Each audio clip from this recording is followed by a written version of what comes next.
Bienvenido a la serie Palabras con Luz, con la escritora y conferencista internacional Ingard de Villegas.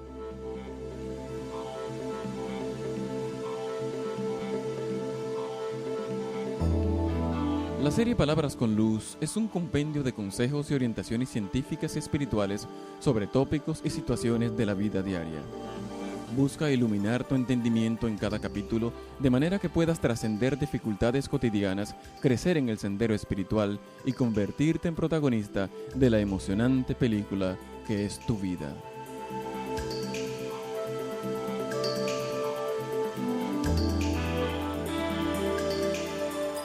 Y ahora te dejamos en manos de nuestra anfitriona, Ingard de Villegas.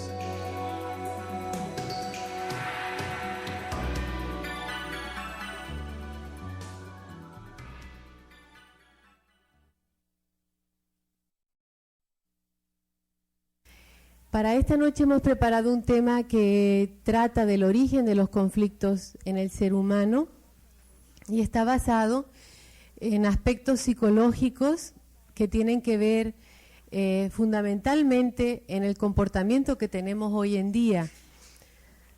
O sea, la forma de que nosotros somos en el día de hoy es el resultado de nuestro pasado, es el resultado de todo lo que hemos experimentado, vivido, desde la fase prenatal, o sea, desde que fuimos concebidos, la fase prenatal en cual vivimos en el vientre de nuestra madre, el nacimiento y esa etapa posterior al nacimiento en que nosotros no recordamos. Esa área que compone la mayoría de lo que contiene nuestro inconsciente. Inconsciente es que no tenemos conciencia de ello, no recordamos, pero de alguna forma se fueron grabando muchas circunstancias en ese inconsciente y en el día de hoy esto nos mueve, esto nos hace reaccionar ante determinados estímulos, nos hace tal vez ponernos tristes ante determinadas circunstancias, rechazarnos a nosotros mismos, sentir tal vez incomodidad con algunas personas o fallar en los trabajos, fallar en las relaciones, fallar en las amistades, tantas cosas que están basadas, fundamentadas en esa fase inconsciente de nuestra personalidad, en esa etapa que no recordamos. Tal vez a medida que vayamos hablando ustedes puedan ir imaginándose a sí mismos, y tal vez si no a sí mismos, si tienen hijos, a lo mejor van a ir viendo la historia de cada hijo y van a poder comprender muchas cosas que hasta ahora tal vez muchos ya la conozcan pero otros no, puedan ir entendiéndolas y viendo el porqué de tal o cual circunstancia de nuestra vida actual. Para eso tenemos que conocer algunas leyes fundamentales que tienen que ver con nuestra mente y nuestro pensamiento, ya que como les decía, en el día de hoy somos el resumen de todo lo que hemos pensado y hecho en el pasado, sobre todo lo que hemos pensado. Si hoy estamos fallando en determinada área de nuestra vida o somos infelices o no hemos logrado nuestros objetivos, es porque todos estos años, desde hoy hacia atrás, hemos tenido un pensamiento equivocado, erróneo, que nos ha llevado a vivir esta realidad actual. Y nadie es culpable de ello sino nosotros mismos. Y vamos a ver por qué. Vemos aquí esas tres leyes de la mente, que hay muchas, pero son fundamentales. Y es que cualquier cosa que yo pienso que es verdad, la materializo. Fíjense que hay muchos dichos en nuestra sociedad, dicen, todo cuesta, ¿no? Después de la alegría viene el dolor, no te rías tanto que después vienen las lágrimas. Hay cantidad de dichos, por poner un ejemplo, y nosotros los aceptamos con tal naturalidad, porque es parte de nuestro inconsciente, es el entorno que nos rodeó cuando nos formamos desde pequeños, y lo asimilamos como una verdad. Y después solamente tenemos que seguir reforzándola. reforzándole, y cada vez que pensamos en ello la reforzamos. Y sí, todo cuesta. O la vida es sufrimiento. Hay tantas creencias que nosotros las hemos logrado materializar en nuestras vidas. Por lo tanto, es importantísimo tener conciencia de que lo que yo pienso y creo que es verdad se materializa. Porque eso nos va a hacer responsables de lo que nosotros pensamos. Nadie puede pensar en nuestra cabeza. Solamente podemos pensar nosotros en ella. Entonces, ¿quién es el responsable de que nuestra vida no funcione? Pues nosotros mismos. No hay nadie más que sea culpable. Y eso es tan importante, aunque uno preferiría que los demás fueran culpables de lo que a uno le pasa, ¿no? Como que es más cómodo, más agradable, ¿no? Yo soy inocente, tú tienes la culpa. Es una situación pues más aceptable. Pero eso nos aleja de un punto de poder. El punto de poder es el nosotros ser conscientes de que lo que nosotros pensamos que es verdad se materializa. Eso significa que nosotros podemos cambiar las cosas. Podemos cambiarlas, podemos empezar a pensar de otra forma y cambiar nuestra realidad. Pero si pensamos que el otro tiene la culpa, entonces nosotros no podemos hacer nada para cambiar la realidad. Somos víctimas, entre comillas, de lo que está sucediendo. Entonces no podemos hacer nada. En cambio, si yo dejo de culpar a todos los demás de lo que a mí me sucede y me hago responsable de mi vida, y digo, esto me está sucediendo por algo, yo lo he atraído a mi vida porque hay algo en mí que lo atrae. El maestro de Soto nos ha puesto un ejemplo que a mí me ha gustado mucho, se los voy a repetir. Él dice que el que cree que hay muchísimos ladrones y que asaltan a todo el mundo, lo cree firmemente porque se le ha potenciado desde pequeño en la televisión, todos los atracos, etcétera. Entonces esa persona siempre piensa cuando sale a la calle que lo pueden asaltar, ¿no? Y es como si tuviera un espejito, ¿no? Que dicen, miren ladrones, yo creo en ustedes, vengan, yo estoy creyendo en ustedes, mírenme aquí. Y el ladrón precisamente se fija en aquella persona que tiene una resonancia energética de pensamiento, ¿no? Entonces precisamente uno contrarrestar ese tipo de pensamientos con lo contrario, como sería, bueno, a mí solo se me acercan personas con buenas intenciones, estoy segura y a salvo. A mí solo se me van a acercar personas con buenas intenciones. Y así será, ¿no? Entonces este punto es importantísimo, saber de que uno es responsable de lo que le pasa, porque así lo podemos cambiar. Y otra ley de la mente es que cualquier cosa en la que yo pienso se va a expandir. Fíjense ustedes lo peligroso que es eso, ¿no?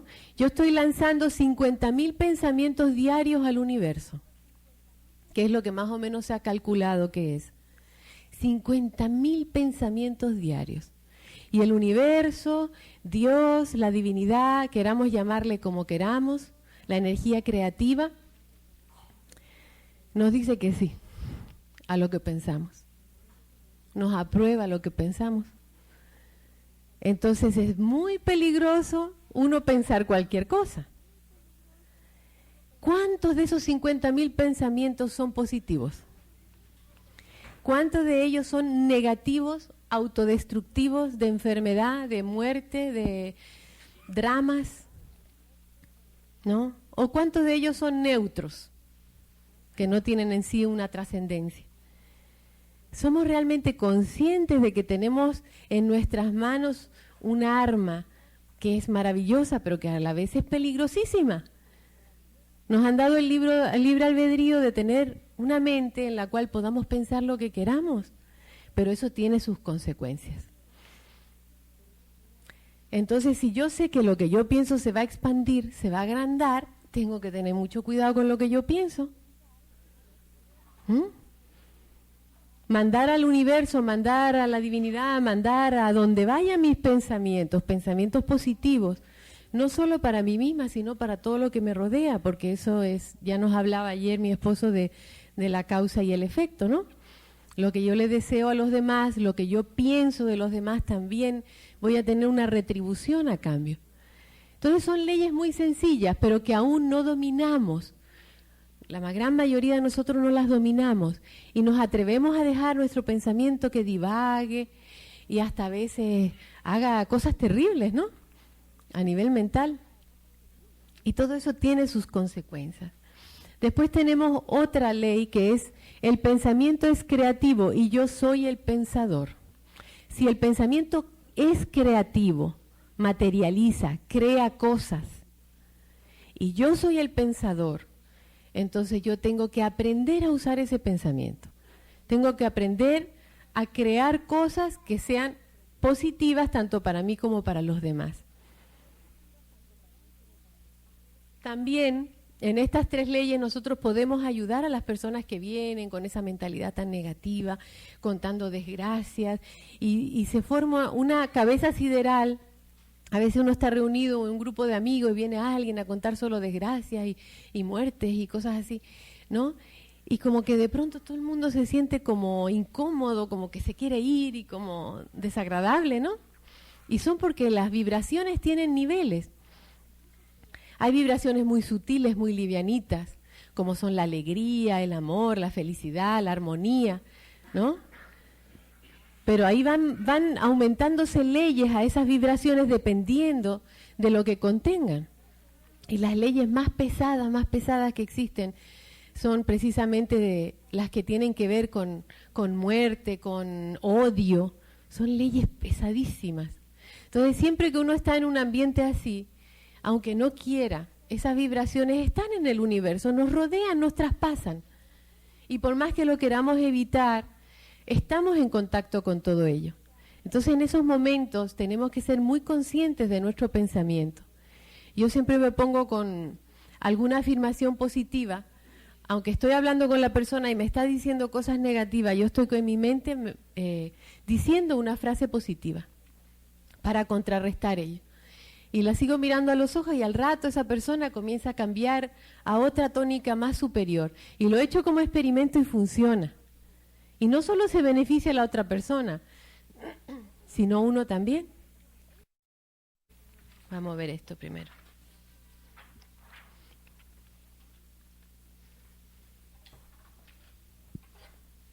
Que son las causas básicas del conflicto humano.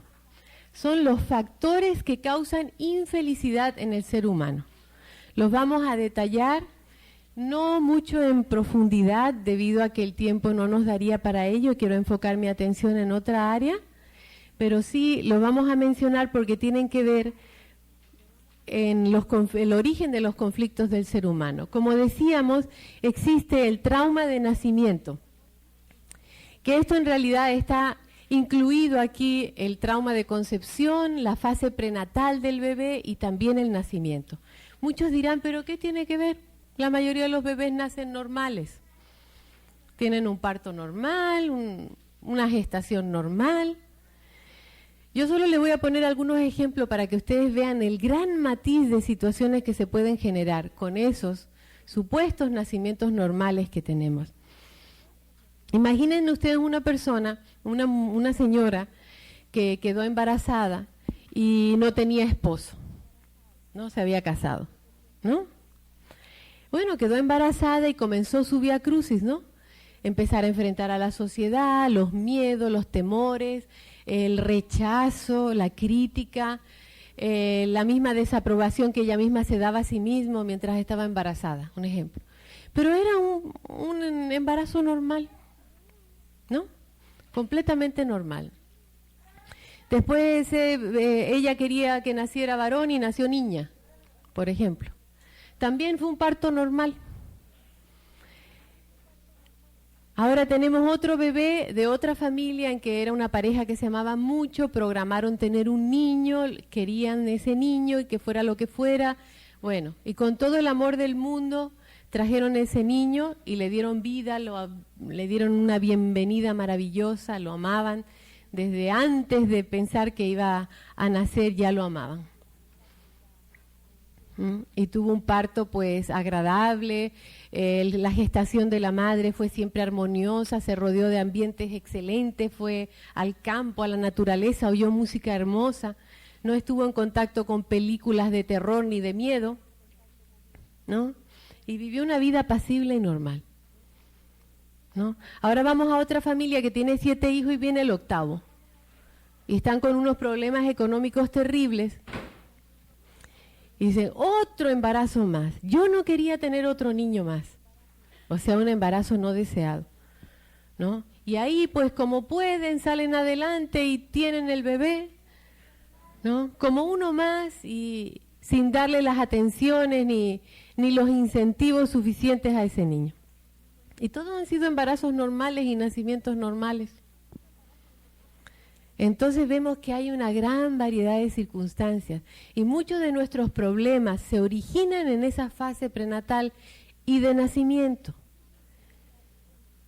Y es importante nosotros investigar sobre nuestro nacimiento, así de buena manera, porque a veces las madres pues quieren ser excelentes madres y que su hijo no tenga nada que tacharles, ¿no? Pero resulta que estamos en el mundo y todos hemos cometido errores, ¿no? Entonces, algunos más, otros menos, pero es mejor saber la verdad. Entonces uno puede con mucha inteligencia irle preguntando, bueno, ¿cómo fue del embarazo mío? ¿Cómo fue el nacimiento? ¿Te acuerdas de algo? Resulta que uno de los niños que nació tranquilamente, normal, respiró cuando quiso, pero el otro le tuvieron que aplicar force porque no nacía, ¿no? Y además le tuvieron que dar una palmada para que llorara. Y lo pusieron así con los piecitos boca abajo y le dieron la palmada. Todas esas primeras experiencias de la vida se graban en el inconsciente. Si el parto fue muy laborioso, de muchas horas y muy difícil, entonces se graba, la vida es una lucha. Y después nos encontramos nosotros, ¿qué tal, cómo te da? Aquí luchando por la vida, ¿no? Hay que luchar para vivir. Y eso es, como decíamos, una ley de la mente, ¿no? Una creencia que la aceptamos como verdad. Por lo tanto, tiene que cumplirse. Y pasaremos toda la vida luchando para sobrevivir, cuando nosotros está en nuestras manos el poder cambiar esa circunstancia. O vivir es sufrir, hay otros que tienen esa grabación. Cuando ha sido, por ejemplo, un médico obstetra que ha estado dando a luz a una niña que nació y le aplicó forceps y la tuvo que manipular ahí dentro para sacarla y todo, y se le graba, los hombres me hacen daño, ¿no? ¿Por qué? Porque fue un obstetra, un hombre que le hizo daño, su primer contacto con el mundo, después de estar tan cómodo y acogidita ahí, calentita, agradable, y de pronto se enfrenta a la vida y se le graba, ¿no? Los hombres me hacen daño. Entonces, para vivir hay que sufrir, porque ella tuvo que pasar dolor antes de empezar su vida. Y así, si empezamos a ver toda la diferencia que hay en uno y otro estuvo en una incubadora, el otro se pasó de tiempo, el otro nació morado porque no tenía oxígeno, ¿no? El otro salió amarillo porque tenía un problema de bilirrubina, de no sé cómo se llama. Bueno, el RH es otra circunstancia, por ejemplo, ¿no? Hay tanta variedad de cosas en el parto de cada uno de nosotros que estamos aquí que se podría escribir un libro y sería interesantísimo. Y ver cómo aquello hoy nos está afectando. Eso es importante saber, que ahí hay un origen de nuestros conflictos. En la fase del nacimiento, la parte prenatal y de nacimiento, conocemos nosotros un amigo que, pues él se siente como que la policía lo persigue, ¿no? Como que si ve un policía se asusta, como que él estuviese haciendo algo ilegítimo, ¿no?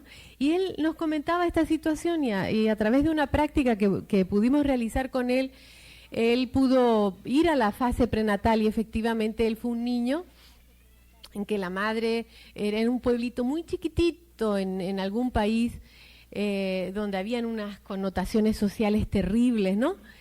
Y a la madre, cuando supieron que estaba embarazada, la echaron del pueblo, ella se tuvo que entrar en una casita, sobrevivió de milagro, unos amigos le llevaban un poquito de comida. y ella siempre andaba como fajada, escondiendo su embarazo. Y él tenía ese problema de que se sentía ilegítimo, como que algo malo estaba haciendo. Porque si venía al mundo y su madre tenía esa reacción con él, pues algo malo había en él, ¿no? Y bueno, eso le causó muchos problemas en su vida, pero ya lo está superando después de saberlo. Entonces los traumas de nacimiento son muy importantes en las relaciones con los demás y en el comportamiento. Por ejemplo, si una persona ha nacido con el sexo que los padres no querían, que eso es completamente común, creo que un 75% de los nacimientos pasa eso, ¿no? Y él dice, eso es normal, ¿no? Pero no. Si es una niña que viene a nacer y esperan un varón, entonces se va a creer que ella no es suficientemente buena con haber venido al mundo así nomás, que había una condición que no pudo cumplir. Y entonces va a rechazar su propia feminidad. Y viceversa en el hombre igual. No soy lo suficientemente bueno con haber venido al mundo tal cual vine.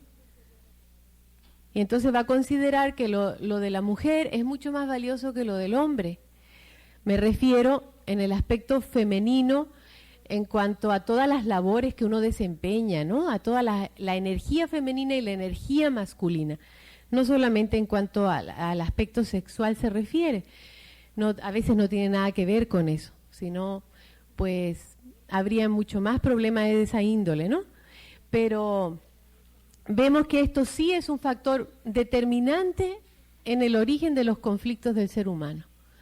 Cuando yo pude descubrir cuál era mi creencia de nacimiento y la comencé a trabajar, al principio ni podía recordarla. Era solo una frase que contrarrestaba esa creencia negativa que yo había adquirido por mi propia experiencia. Y cuando yo empecé a hacer esa frase, que hay que hacerlas escritas y habladas y recordarla lo más que uno pueda para cambiar el pensamiento negativo, había momentos en que no me podía acordar de mi frase. Y era el inconsciente saboteándome, ¿no? Porque había estado tantos años de mi vida creyendo eso inconscientemente, que cuando empecé a ponerle la inyección contraria, pues había una reacción de parte del inconsciente, ¿no? Entonces es muy importante nosotros poder saber qué pasó en ese nacimiento y qué se nos pudo haber grabado dependiendo de las circunstancias que tuvimos que vivir. Después hay otro aspecto que es fundamental también en los conflictos en el ser humano, y es la desaprobación parental, la desaprobación que recibimos de los padres. Y esto es una cadena. Por ahí hay una canción que habla de la chicharra, no sé si alguno de ustedes la ha oído, que es muy bonita, que dice que nosotros, pues cuando entramos a la adolescencia, nos rebelamos contra nuestros padres y le decimos todo lo que nos hizo falta, cariño, amor, comprensión, buen trato, ¿no? Y después nos casamos, tenemos hijos y vuelve la canción de la chicharra. Niño, no grites, niño, no hagas, niño, no sé qué, y empieza la canción así, ¿no? Resulta que esa persona que se rebeló tanto contra todo lo que le hicieron, va a hacer lo mismo. ¿Por qué? Porque está en su inconsciente. Entonces es grave, uno dice, no, los maltratos que a mí me hicieron, las cosas que me dijeron o lo que me dejaron de hacer, yo a mis hijos nunca se lo voy a hacer. Y pueden haber variantes, pero en el inconsciente está grabado y vamos a actuar, vamos a repetir. ¿Por qué? Porque hemos tenido un aprendizaje, hemos tenido unos maestros a nuestro lado que nos han enseñado cómo hacer ante determinadas circunstancias. ¿Qué hacer si el niño se rebela? Y nuestra primera reacción va a ser esa, la que tenemos ahí a nivel inconsciente grabada. Entonces esta desaprobación parental que nosotros recibimos para domesticarnos, entre comillas, ¿no? Para hacernos poder participar en una sociedad que tiene unas reglas, muchas veces se han grabado cosas equivocadas. Por ejemplo, un niño que viene con toda su creatividad a pintarnos la pared de morado, ¿no? Probablemente a los padres no le guste. Y entonces lo regañan, no le dan. Y entonces a él se le puede grabar, la creatividad es peligrosa. O por ejemplo, si es un niño muy espontáneo que dice lo que piensa y es alegre y espontáneo, y de pronto le dices, no, tú no puedes decir eso. Eso está mal, porque ¿qué va a decir fulanito y sutanito y no sé qué? Entonces se le va a grabar de que la espontaneidad es algo negativo. Y así. Entonces nos van domesticando, ¿no? Pero domesticándonos de una forma en que nos quiebran el espíritu. Porque no se trata de que nosotros vamos a dejar a los hijos a que hagan lo que quieran y hagan desastres, porque eso no es una conducta correcta. Pero sí nosotros poder enseñarlo a los hijos sin desaprobarlos, sin hacerles ver de que lo estamos rechazando a ellos, sino una actitud de ellos. Si han hecho algo equivocado, ¿no? Que le han pegado a su hermanita, por ejemplo, rechazar la actitud que ha tenido, pero no al niño, ¿no? Yo te amo, pero tú has hecho tal y tal cosa. Normalmente todos nosotros hemos recibido amor condicionado, no amor incondicional. Y el niño aprende a portarse bien, entre comillas, para recibir amor. Y entonces muchas veces está haciendo cosas que no quiere hacer para recibir amor. Entonces empieza a hacer un cambalache, ¿no? Bueno, yo hago tal cosa, aunque no quiero hacerla, para recibir un poquito de amor, porque si no voy a recibir rechazo. Y entonces todos aprendemos a hacer cantidad de cosas que no nos gustan y que van en contra a veces de nuestros principios, cosas que la sociedad las acepta como normales, pero nosotros con tal de recibir amor, de recibir aprobación, las hacemos. A veces inclusive en reuniones sociales, que uno dice, no, pues yo tengo ganas de irme a mi casa, estarme tranquilo, descansar, pero mis amigos se van a enojar, me van a desaprobar. Así que mejor me voy nomás y hago todo lo que no quiero hacer, ¿no? Entonces no oímos nuestra parte interior, nos vendemos por un poquito de aprobación. Y eso viene porque hemos sido desaprobados. Entonces hay que tener mucho cuidado con la formación que uno le da a sus propios hijos si uno no quiere que la cadena continúe, ¿no? Porque lamentablemente continúa y es casi un calco. Es casi un calco. Si ustedes piensan ahora mismo en 2 defectos que tenga su padre y 2 defectos que tenga su madre, a ver, así no lo van a decir, piénselo solo en su mente. Sin decirlo, solo lo piensan. 2 defectos del papá y de la mamá, ¿no? Y ahora piensen en 2 defectos que ustedes tienen, ¿no? Normalmente coinciden en un gran porcentaje,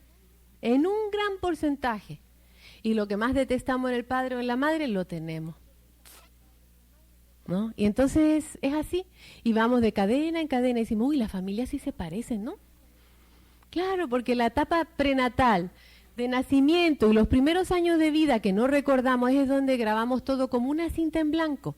Vamos grabando todas las actuaciones de nuestra familia.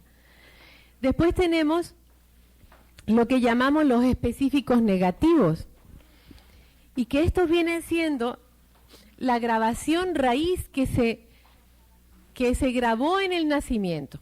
Por ejemplo, como decíamos el caso de la niña que nació y querían niño, no soy lo suficientemente buena como mujer, podría ser su específico negativo. También se le llama mentira personal. ¿Por qué mentira personal? Porque uno decidió creérselo. En realidad, después el padre pudo haber adorado a esa niña como normalmente sucede, ¿no? Pero las circunstancias determinaron que ella creyera eso, o que el niño creyera eso. O por ejemplo, si el nacimiento fue muy terrible, muy largo, muy dificultoso, entonces vivir es sufrir. Puede ser un específico negativo, que también es una mentira. Porque por el hecho de haber pasado un nacimiento difícil no significa que la vida tiene que ser un sufrimiento. Podríamos cambiar ese pensamiento y decir, la vida es felicidad. Yo merezco vivir en alegría y en felicidad. A mí todo se me da fácil. Eso vendría siendo la afirmación contraria que destruye los específicos negativos. Entonces es muy importante uno poder determinar cuál es su específico negativo, porque sobre él se ha construido toda una cosa equivocada en nuestra personalidad. Nos hemos vuelto, quisquillosos, delicados, buscamos aprobación. Si por ejemplo, el ejemplo que pusimos de la señora que no es suficientemente buena. Entonces cree que no es suficientemente buena como mujer, como esposa, como madre, como profesional. Se le manifiesta en todo en la vida. Entonces, es importantísimo uno poder trabajar esta situación. Si uno piensa que la vida es sufrimiento, eso es terrible, una persona que tiene ese específico negativo, ¿no? Porque se va a traer esa vida de sufrimiento siempre. Y ustedes fíjense a ver que conocen ciertos casos de personas amigas que tienen unos dramas que uno dice, Dios mío, pero ¿cómo es posible que le vuelva a pasar otra cosa? Pero es porque tiene un específico negativo que se lo está creando.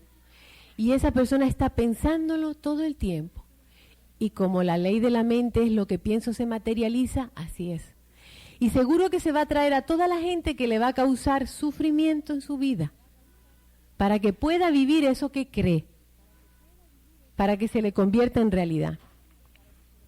Y después tenemos aquí un punto que se llama urgencia de muerte, que en realidad son todos los pensamientos antivida que nosotros tenemos. ¿Cómo es esto? ¿Ustedes se acuerdan la primera vez que supieron que la muerte existía? Cuando eran niños chiquititos que, o tal vez se murió un animalito, o alguien en la familia, y de pronto ustedes entendieron que la vida se acababa. ¿No lo sabían antes? ¿No ves que el niño se arriesga, se sube a los árboles, se tira? No sabe que la muerte existe. Y por eso vive tranquilo y feliz y se arriesga tanto. Pues ahí comenzó a acumularse en nuestro interior lo que se llama urgencia de muerte. Empezó con esa primera vez que nosotros supimos que la muerte existía. Y después empezó a reforzarse con el fallecimiento de personas cercanas en la familia. Mientras más niñitos éramos, más se ha agravado. Después ya, ¿para qué contar tanto, no? Nosotros tenemos una escuela para aumentar la urgencia de muerte maravillosa en nuestro hogar, que es la televisión. Ahí aprende la persona y acumula en su mente todas las formas de matar que ustedes se hayan podido imaginar, de matar o de morir. Y eso se va aumentando. Todos los conceptos que tenemos de la muerte, de las enfermedades terminales, que a cada rato, y existe como un morbo en las personas de ver los accidentes, y se para todo el mundo a mirar, ¿no? Esa es la urgencia de muerte. Esa que nos hace como fanatizarnos, como si nos estuvieran, ¿cómo se llama?, hipnotizando ante esas imágenes tan negativas. Nos quedamos así absortos, ¿no? Y en las películas, si no hay muertes, y no hay sangre, y no hay violencia, pues como que no, como que ya no nos hace generar adrenalina, ¿no? Bueno, pues todo eso va conformando la urgencia de muerte. ¿Qué sucede con una persona que tiene una urgencia de muerte alta? Se atraen montones de accidentes, se atraen montones de enfermedades, se atrae muchísima gente que tiene desgracias en su familia, a su alrededor. Es, digamos, como un emisor, ¿no? Yo creo en todo lo que es esta muerte y estas cosas negativas y me las voy atrayendo a mi vida, así, acercándolas. Y quiero que ustedes sepan que en Japón se descubrió una hormona, que no recuerdo ahora el nombre, pero sí lo tengo apuntado en algún lugar porque me impactó muchísimo, que dice que segrega el ser humano cuando ya no quiere seguir viviendo. Cuando uno dice, ya no puedo más, no hay salida, estoy hasta aquí, Todos nosotros hemos pasado por ahí, ¿o no?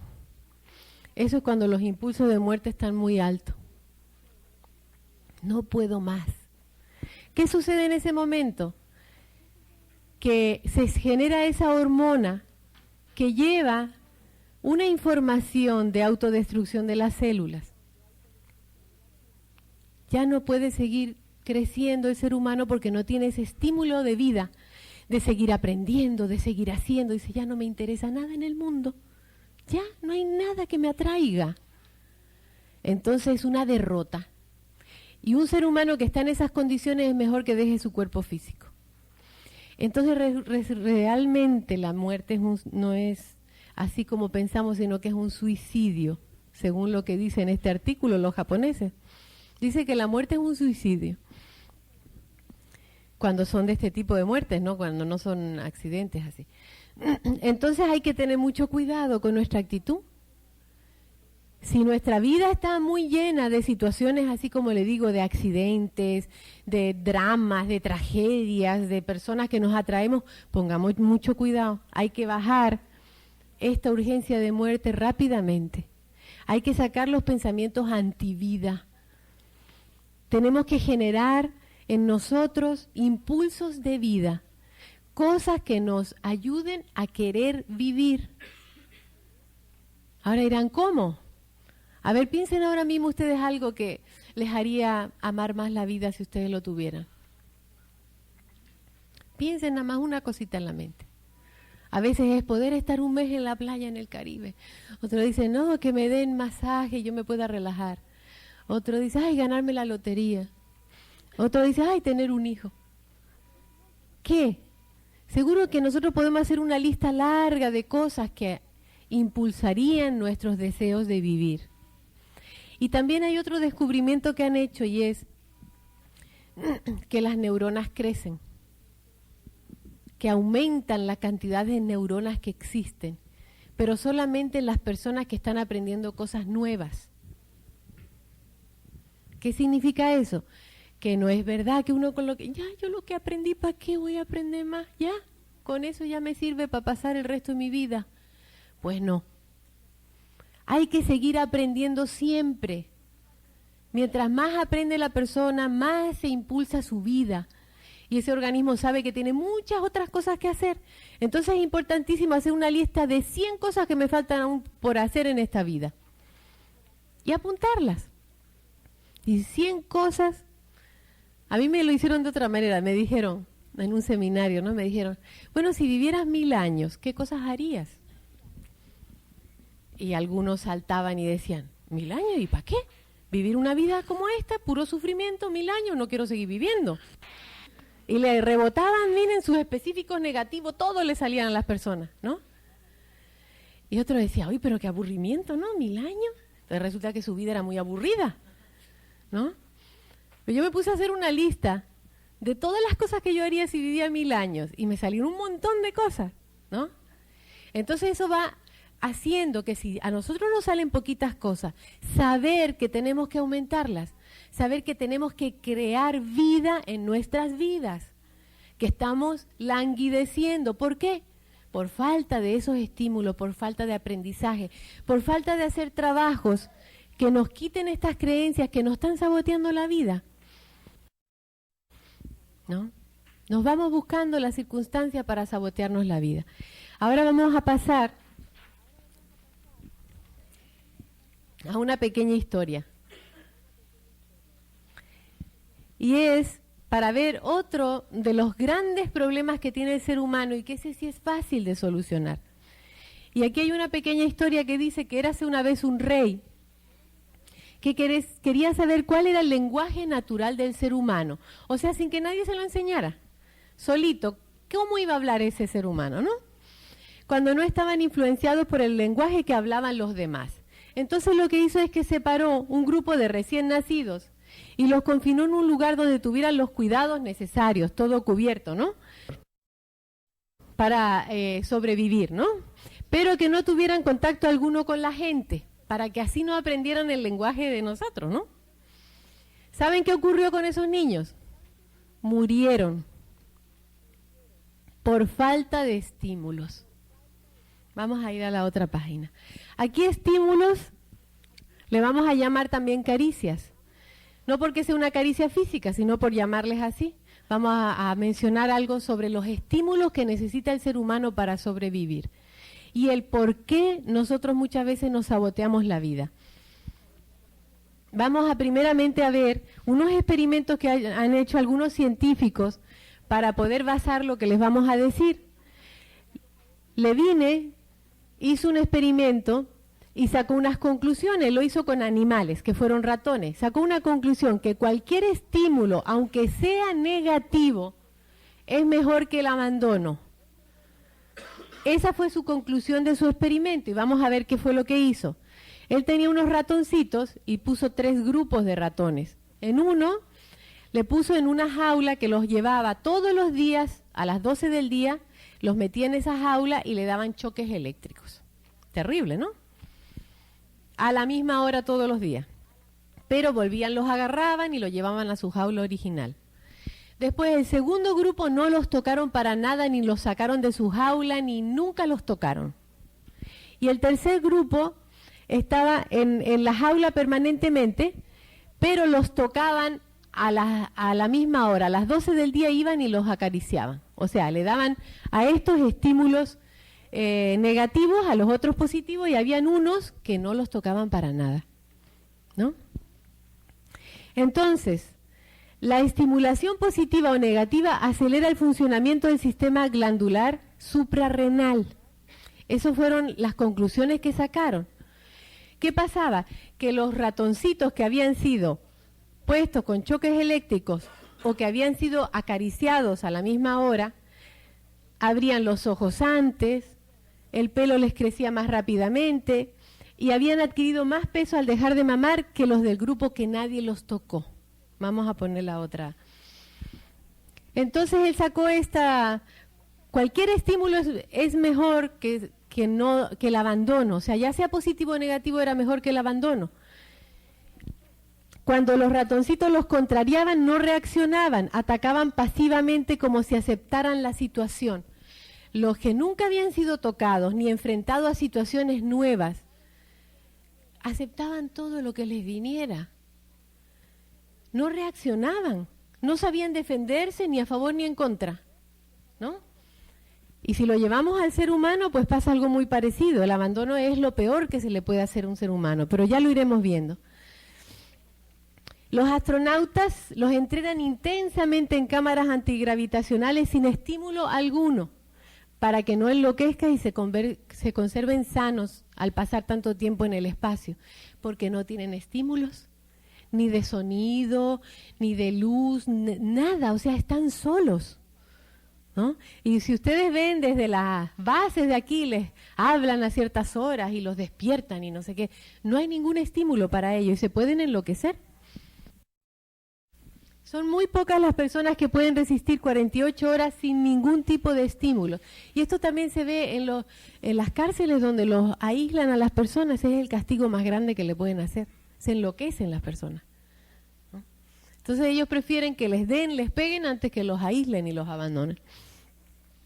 Las personas necesitan atención así tengan que enfermar. Fíjense ustedes que muchas veces las personas enferman porque necesitan que les pongan atención, no es otra. Necesitan estímulos y como nadie les da estímulo, entonces enferman para que así las personas se vean obligadas a darles atención. Cuidado si alguno de nosotros utilizamos esta situación, ¿no? Alguno de nosotros puede necesitarlo y lo está haciendo, pero se está saboteando su vida. Entonces vayan aprendiendo ustedes a no avergonzarse de lo que sienten, de lo que necesitan. Es mejor uno ser sincero y hablarlo, espontáneamente, libremente, ¿no? Y bueno, pues ya van, al principio les cuesta, ¿no? Y después ya van aprendiendo. Yo al principio pensaba que mi esposo tenía que adivinar lo que yo necesitaba, ¿no? Pero después me di cuenta que no, que era una actitud tonta de mi parte pensar que el otro tiene que adivinar, que la pareja tiene que adivinar, ¿no? ¿Por qué no decirle yo sinceramente qué es lo que yo quería? Y así en todo, ¿no? Resulta que de los ratoncitos que estábamos hablando, también ellos se generaron mucho más resistencia a enfermedades, porque ustedes saben que esas personas le hacen unas cosas terribles a los animalitos, le ponen virus, le ponen de todo a ver cómo resisten, ¿no? Pues resulta que los de los primer grupo y tercer grupo, que eran los que habían tenido contacto, estímulo, también eran más resistentes a las enfermedades que los que no tuvieron ningún contacto con nadie. Ahora vamos a ver un experimento, pero con niños. El doctor Spitz sacó una conclusión que fue que la falta de estímulo puede conducir al individuo en casos extremos a la muerte. Y esto fue basado en experimento con niños, que en el primer año de vida de los niños huérfanos en una institución que los llevaban ahí, empezaron a hacer este estudio. Esos niños tenían todo lo que necesitaban, comida, alimentos, medicinas, ropa, pero no tenían un afecto específico. Después de 6 meses de estar observando a estos niños que no recibían estímulos individuales, generaron una gran indiferencia hacia los adultos, como si no existieran. No existían los adultos, solo veían a los niños. Tenían los reflejos disminuidos y retardados. Atraso en el lenguaje y en la exploración del mundo. Se atreven mucho menos. Igual que los ratoncitos que estaban abandonados, no sabían qué hacer ante las circunstancias nuevas, ¿no? Entonces, cuando ustedes ven un niño que es amado, que es estimulado, que es acariciado, que se le toca, ¿no? Ese niño se desarrolla rapidísimo. Pero un niño que está por ahí solo, abandonado, sin estímulos, inclusive es mejor que tenga negativos que no tenerlo, ya lo iremos viendo. Las personas sin estímulo pierden la motivación para seguir creciendo. Y vemos que esto nos sucede mucho cuando hay una relación, por ejemplo, en que dicen, no, hay una indiferencia, una frialdad, que ya ninguno de los dos, ni va bien ni va mal. Y efectivamente eso es definitivo que se acaba la relación. Es así. Mientras estén peleando, siguen juntos. Mientras hayan impulsos negativos, caricias negativas que se llaman, o estímulos negativos, hay posibilidades que sigan juntos. Pero cuando ya cayó esa indiferencia es muy difícil, ¿no? Entonces, para nosotros poder conseguir muchas veces estímulos, porque no los tenemos, podemos dañar las relaciones, crear una pelea con el cónyuge, porque está todo como muy aburrido, como muy, ¿no? Entonces nos saboteamos la relación y generamos un conflicto, una pelea para generar estímulos, ¿no? Y para de nuevo sentir que las glándulas suprarrenales están trabajando, ¿no? Y nos da como vida, ¿no? Bueno, después, por ejemplo, esto pasa mucho en los padres cuando ya tenemos hijos grandes y se casan, ¿no? Entonces, baja mucho los estímulos de parte de los hijos a los padres. Ya no hay conflictos o ya no hay tanto amor porque ya el amor se comparte con otra esposa, ya viven en otro lugar y como que los padres quedaron relegados a un segundo plano. Entonces muchas veces oímos cuentos de suegras, ¿no? Se dedican a interferir y desorganizar el matrimonio de los hijos porque eso genera un montón de estímulos, negativo pero genera, ¿no? Y mantiene como la cosa con vida, ¿no? Activa. Y también fallamos y cometemos errores para generar estímulos. Si en un trabajo nadie nos dice nada de lo que hacemos, por más que hagamos, no recibimos ningún estímulo, entonces hacemos una metida de pata. Y vino el regaño, ¿no? Y generamos un estímulo negativo, pero lo generamos. Entonces esto es medio peligroso. Si nosotros estamos con hambre de estímulos, podemos atraernos o buscarnos estímulos negativos y después nos quejamos, ¿no? Entonces por eso les digo que es más sano pedirlos. Oiga, jefe, ¿qué le parece esta sábana que yo he cosido? ¿No? Ah, que está bien. Ah, pues qué bueno que usted me lo diga de vez en cuando, ¿no? Es más sano que hacer un tremendo error y quitarle un pedazo a la sábana para que lo regañen a uno y buscarse un estímulo negativo, ¿no? Entonces vemos que existe algo que se llama hambres. Nosotros solo conocemos el hambre de comida, ¿no? Pues existen hambres de diferente tipo. Existe hambre de contacto, por ejemplo, que vendría siendo un abrazo, una caricia, una palmada en la cabeza, depende. Miren, yo conozco el caso de una niña que cuando niñita la madre enfermó muy grave y ella no pudo recibir ninguna caricia de su madre. Estuvo como los 3 o 4 primeros meses sin que la madre la pudiese ni siquiera tocar, ¿no? Y bueno, pues yo juego mucho con ella porque yo cojo y le paso la manito por aquí, ¿no? Y le hago así, ¡ay! Se pone como si se trasladara a otro planeta, ¿no? Y investigando, ella se dio cuenta que eso, ella tiene hambre de contacto, hambre de que le pasen la manito, ¿no? Con el esposo tiene problemas porque dice que es muy poco cariñoso y en realidad no es así. Lo que pasa es que ella generó un apetito muy grande debido a su carencia en la infancia, ¿no? Entonces está el hambre de contacto, de un abrazo, de un apretón de manos así, pero que transmita un pensamiento positivo, etcétera. Después está el hambre de reconocimiento, de que le reconozcan a uno. Aquí les voy a contar yo algo. Resulta que a veces existe hambre de reconocimiento en nuestros hijos, ¿no? ¿Qué creen ustedes? ¿Que uno le da más estímulos o anda más detrás de un hijo que saca muy buenas notas y nunca tiene ningún problema, o aquel que está todo el tiempo haciendo desastre en el colegio? ¿Cuál recibe más atención? El que está haciendo desastre, seguro. Ese es el que más atención va a recibir porque hay que andar detrás de él y ayudándolo y corrigiéndolo, ¿no? Ese recibe más atención y se les graba. Yo genero atención haciendo esto. O como yo no conseguí que me lo dijeran por el lado bueno, voy a hacerlo por el lado malo. Esto es inconsciente, no lo hacen a voluntad. Entonces a muchos de nosotros nos pasa eso.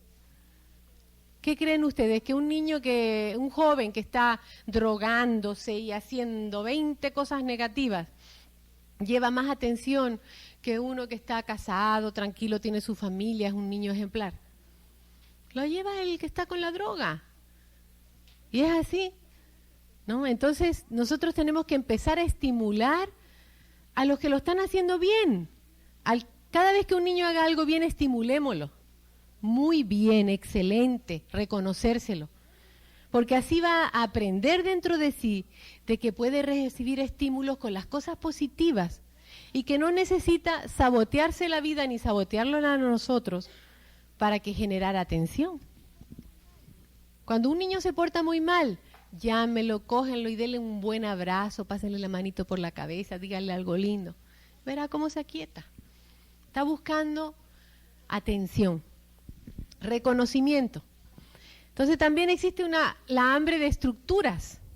Y esto es lo siguiente, hay personas que necesitan tener su vida estructurada sobre unas bases sólidas. Y para entenderlo mejor vamos a poner un ejemplo de un señor que tenía mucha hambre de estructuras y mucha hambre de incidentes. La hambre de incidentes es cuando uno está, ¡ay, qué tedio tan grande! ¿No? La vida es tan monótona, todo igual. Entonces genera incidentes para cambiar esa monotonía, ¿no? Entonces él tenía esos dos apetitos, los tenía bien altos, de estructuras y de incidentes. Entonces cogió y se escogió una esposa que era una mujer muy, digamos, tenía todos los conceptos sociales muy arraigados, jamás en la vida se iría a divorciar porque eso era terrible para ella. O sea, se buscó una mujer muy estructurada en las bases sociales, ¿no? Pero como él también tenía un hambre de incidentes muy grande, pues de vez en cuando tenían unas peleas de película, ¿no? Y después venían las grandes reconciliaciones, ¿no? Y generaba incidentes para quitar la monotonía.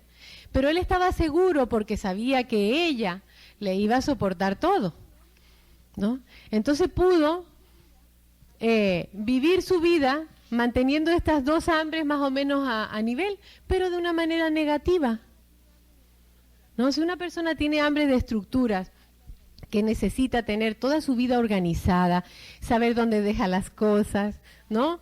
Que la puso en tal lugar, que la cama le gusta en tal forma, que los muebles. Imagínense cada día que nosotros llegáramos a la casa estuviera todo de la manera contraria a la que la hubiésemos dejado. Nos desequilibramos, ¿no? A mí me pasa un poquito esto con los viajes. Yo en tal país sabía dónde tenía tal cosa, pero en este ya no sé dónde está, ¿no?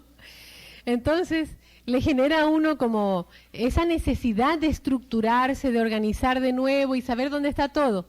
Es algo natural. Pero uno puede tener esto y el hambre de incidentes altos, pero mejor genera incidentes positivos. Salga, vaya, conozca, ¿no? Haga cosas hermosas. Pero no trate de llenar esta hambre de incidentes con incidentes negativos, porque ahí no estamos saboteando la vida nuevamente.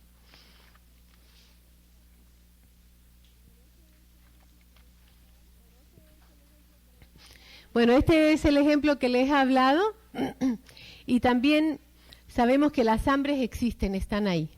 Tenemos la de estímulos, de incidentes, de estructuras. Están ahí, son algo natural en nosotros, ¿no? Lo importante es la forma en que cada uno de nosotros cuida su hambre. Si nosotros pudiésemos generar estímulos positivos, tanto para nosotros mismos como para los demás, crearíamos una abundancia de estímulos positivos. Lo que uno da, recibe. Por lo tanto, existen una cantidad de situaciones en las cuales nosotros podríamos actuar diferente y no lo hacemos. ¿Por qué? Porque tenemos vergüenza. Tenemos vergüenza y tenemos creencias que nos afectan en cuanto a la sociedad se refiere. Creemos que si demostramos mucho, la otra persona se le pueden subir los humos. Que si se puede pensar otra cosa negativa, por ahí tenía yo estas citas, ¿no? Que algunos la pueden reconocer como propias. Las caricias existen en cantidades limitadas. Por lo tanto, por ahí hay una historia que no vamos a alcanzarla a hacer hoy, pero era un país donde todo el mundo tenía suficientemente estímulos, tenía una bolsita así, una fundita o como le llamen aquí, no sé, como un corazoncito, de la cual sacaba cada vez un estímulo para el que quisiera. Y era infinito, no se acababa. Pero resulta que vino una bruja mala y les enseñó que a una pareja que se iban a acabar, que se acababan los estímulos. Por lo tanto, había que cuidarlos y solo dárselos a la pareja, ¿no? Y así empezó este problema con los estímulos, que solo se los queremos dar solamente a ciertas personas muy cercanas y a veces pues también hasta con los que están cerca de nosotros no lo hacemos. Nada de caricia, acostumbras mal. Aquí nos referimos en caricias a estímulos de todo tipo, puede ser de contacto, de palabra, ¿no? Estímulos, acostumbras mal. Si le dices mucho que lo ha hecho bien, se le van a subir los humos, se va a creer y va a empezar a fallar. No pidas estímulos o caricias, te pierden el respeto. Estas son creencias de la sociedad. Y lo que nosotros creemos se materializa. No aceptes caricias porque deberás favores. Si tú aceptas que alguien te diga algo hermoso, seguro que quiere algo. Algo está buscando. Y te vas a sentir obligado a retribuirle por haber aceptado ese estímulo. Mejor es decirle, no es así, yo no lo hice tan bien, ¿no? Que va, mira, fallé en esto. ¿No? Y así le devolvemos su estímulo. Aquí está el otro que yo lo tenía, dice, quien me ama, adivina lo que estoy necesitando. No, esa es una creencia muy común. Los demás son más importantes que yo. Por lo tanto, cualquier estímulo que me quieran hacer a mí no vale, es que no valgo para nada, ¿no? Entonces, ¿para qué eso? Yo lo rechazo, ese estímulo. Usted no debe elogiarse ni a los demás tampoco, porque eso es feo. Todas esas creencias que tenemos de la sociedad asimiladas, pues nos cohíben en poder dar estímulos abiertamente. No rechaces caricia aunque no quieras. Esa es otra al contrario. Existen unas caricias que se llaman positivas, otras negativas, que ya las hemos visto, ¿no? Y también existen las caricias de plástico, que las vamos a ver ahora. Las de plástico son esas que hacen los aduladores, ¿no? Y que uno se da cuenta. Esas caricias de plástico, pues son las que se refieren aquí. No rechaces caricia aunque no quieras. A veces uno no quiere que le digan eso porque saben que es una mentira y no es capaz de decirle, no, mire señor, eso no es así, sino que uno se queda callado. Ay, muchas gracias, le dice, ¿no? Y aceptó la caricia de plástico, pero se siente mal. Cuanto menos necesita uno de los demás, mejor. Y ya ven ustedes que el ser humano sin estímulo muere. Así que esa es la teoría más falsa que puedan haber conocido. Porque sí necesitamos a los demás. Necesitamos a la sociedad, necesitamos a nuestra familia, necesitamos a nuestros amigos, necesitamos estímulos. Por lo tanto, esto se tiene que venir abajo, ¿no? Porque muchas veces cuando los demás nos hacen sufrir por algo, decimos, no, es mejor uno estar solo, valerse por sí mismo, y que nadie le ayude a uno en nada, porque así uno está seguro y a salvo de que no le hagan daño. Y eso es mentira. Los impulsos de vida bajan muchísimo en las personas que piensan así. Y los impulsos de muerte suben muchísimo en las personas que piensan de esa forma. Entonces, para finalizar, vamos a hacer un pequeño resumen de lo que son los estímulos positivos o caricias positivas. Son las que nos hacen sentir bien, ¿no? Puede ser, por ejemplo, cuando la madre mima al bebé, ¿no? Le está haciendo una caricia positiva. El picaflor que saca néctar de las flores y nosotros lo vemos y nos sentimos bien, ¿no? Sentimos que es algo maravilloso. Ese es un estímulo positivo que hemos recibido. El perrito que ladra cuando ve al dueño y viene con la colita moviendo y le hace... Hay un estímulo positivo tanto del perrito al dueño como del dueño al perrito. O frases, pueden ser estímulos verbales, por ejemplo, hola, qué bueno que viniste, me alegro tanto de verte, ¿no? Esta flor es para ti. Ven aquí para que conversemos, te voy a dedicar este ratito, cuéntame de tu vida. Hay tanta forma en que nosotros podemos estimular positivamente a los demás, ¿no? A veces una mirada así con afecto, ¿no? Con cariño, o un apretón de manos así que uno sabe que le está diciendo al otro, cuánto me alegro de verte, ¿no? O te felicito por tal cosa. Entonces esas serían las caricias positivas, los estímulos positivos. Y los negativos son los que nos hacen sentir mal, ¿no? Son como un pinchazo de abeja o un mordisco de perro, ¿no? Son agresivas y causan dolor. Por ejemplo, como hablábamos, ¿no? Ay, mira, es que eres un tonto, no sabes hacer nada bien. Y uno se siente, ¿no? Mal. Pero es un estímulo negativo. Tú haces todo mal, yo no te quiero. Podríamos hacer una lista enorme, ¿no? Yo creo que todos ustedes tienen en su mente lo que es un estímulo negativo de cuántas cosas se pueden hacer. A veces son miradas, ¿no? De desdén así. Y uno mira para el otro lado como diciéndole, te desprecio, ¿no? Otras veces bajando la cabeza, haciendo que no lo vea la persona. O los niños detrás de la mamá, ay mamá, pero mira que... Y la mamá no les oye. Y dele haciendo otras cosas y no sé qué. Mira, ¿no? Y el niño necesitando un estímulo. Entonces, todas esas cosas son las caricias negativas. También existen las caricias de lástima. Y estas hay que tener mucho cuidado porque son de negativas, son terribles. Fomentan el desprestigio y bajan la autoestima. Y fomentan también la conciencia de víctima en las personas. Por ejemplo, viene alguien contándonos, ay, pobrecita, no, pero qué terrible tu vida. Cada vez te pasan más cosas negativas a ti. ¿Hasta cuándo vas a seguir sufriendo? Eso es una caricia de lástima, ¿no? En cambio uno le podría decir, pero te ha pasado todo eso, pero tú verás que la vida te cambia ahora, ¿no? Va a ser mejor, tienes que abrir tu mente, verás que ahora todo te va a ir bien. Tú vales suficiente como para que vivas una vida feliz, te mereces cambiar tu vida. Eso sería una caricia positiva. Pero las de lástima fomentan en la persona la baja autoestima y le reconfirma su creencia de que es una persona desgraciada y digna de lástima y de ser una víctima de la vida. Ya sabemos que aquí no existen víctimas, ¿no? Que somos nosotros los que creamos nuestra vida. Por ejemplo, pueden ser también estas caricias, él no es tan inteligente como la hermana. Eso que decimos así normalmente delante de los niños son caricias pues que le hacen daño a los niños, ¿no? Mirada de poca importancia o de crítica, golpes. Estos son caricias negativas. Niño que llora y finge no oírlo, darle poco alimento, abandonarlos, ¿no?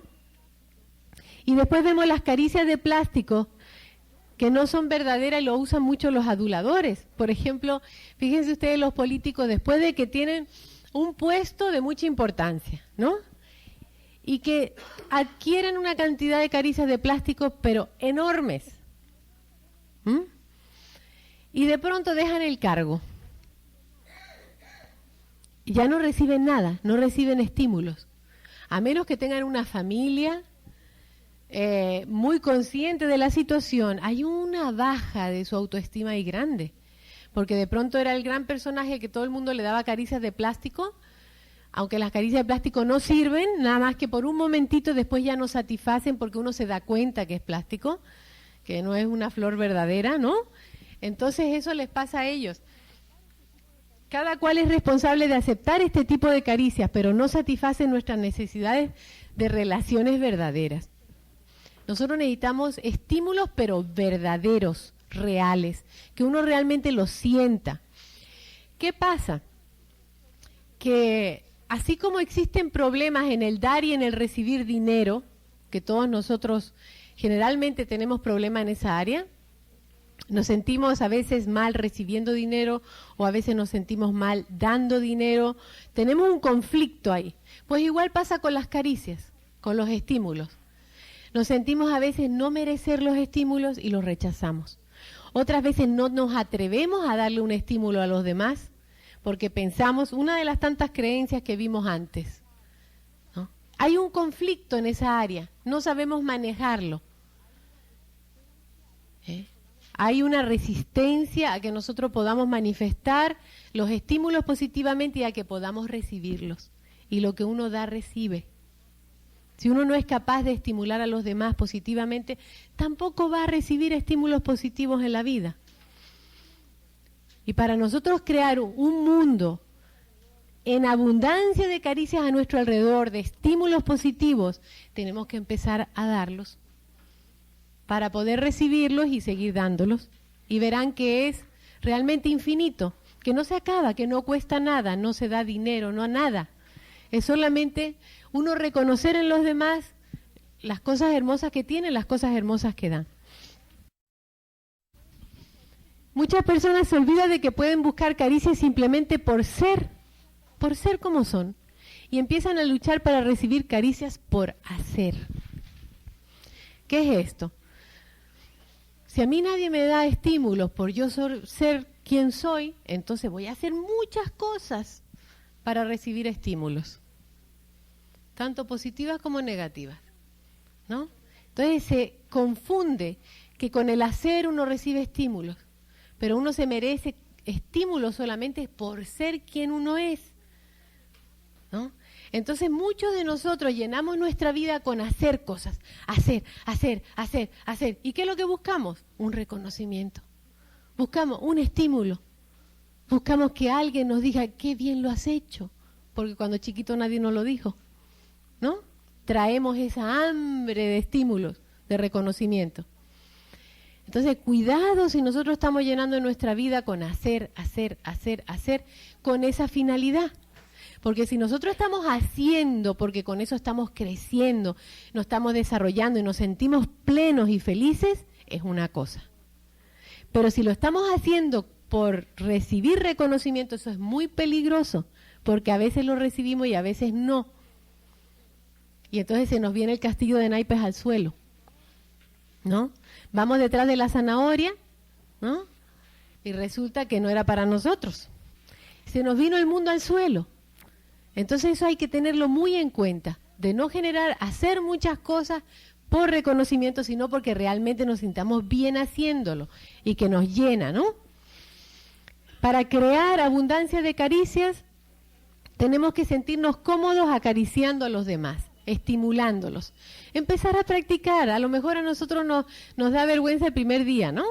Decir, ay, pero qué bien te ves o qué bien lo has hecho, ¿no? Uno practica y se va acostumbrando. Después aceptar recibir los estímulos de los demás. Porque muchos dicen, no.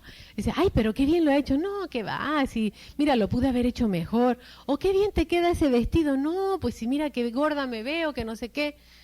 Y uno devuelve la caricia, no la acepta, ¿no? O por ejemplo, cuando le dicen algo bonito, uy, pero qué bien, cuánto te felicito por esa labor que has realizado, esto, lo otro. Y la persona rechaza eso. En cambio, uno debería decir, es un honor para mí recibir ese estímulo. Me siento muy bien. Eso sería sano, ¿no? Entonces tenemos que sanar nuestra relación con los estímulos. Y después, saber rechazar las que son de plástico. Tal vez no haciendo que la persona, siendo grosera con una persona que le dice a uno una adulación, ¿no? Que a uno le ha molestado. Sino decirle, no, pues yo creo que usted está equivocado en su concepto, ¿no? Y le devolvió a uno tranquilamente su caricia de plástico, ¿no?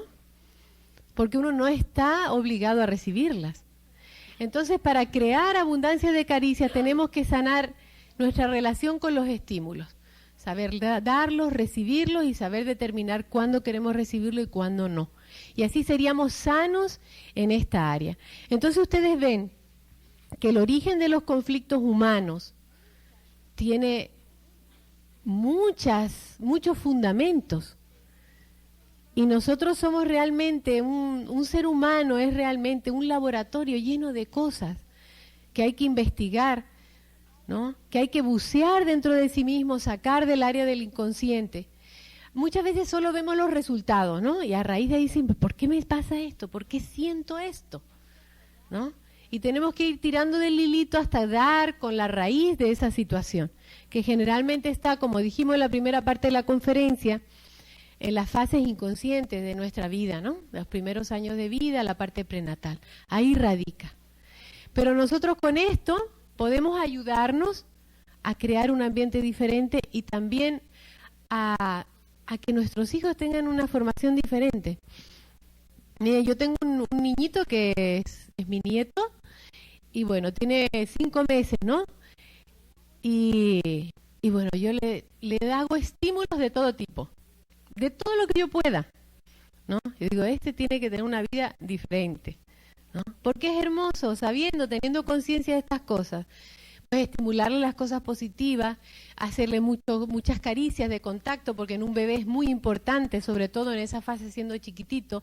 Después ya son más importantes los estímulos verbales que los de contacto, pero en esa fase no. Y entonces yo le enseño a golpear, a rascar, a de todo. Y todo el mundo dice, ay, pero qué inteligente ese niño, mira cómo es de despierto. Pero ya veíamos que los experimentos que hizo ese doctor, los niños que no tenían estímulos, retrasaban su desarrollo. En cambio, los que tienen muchos estímulos los adelantan. Entonces, podemos colaborar a que nuestra vida sea diferente y también a que la de los demás sea diferente, creando una abundancia de estímulos y de caricias a nuestro alrededor.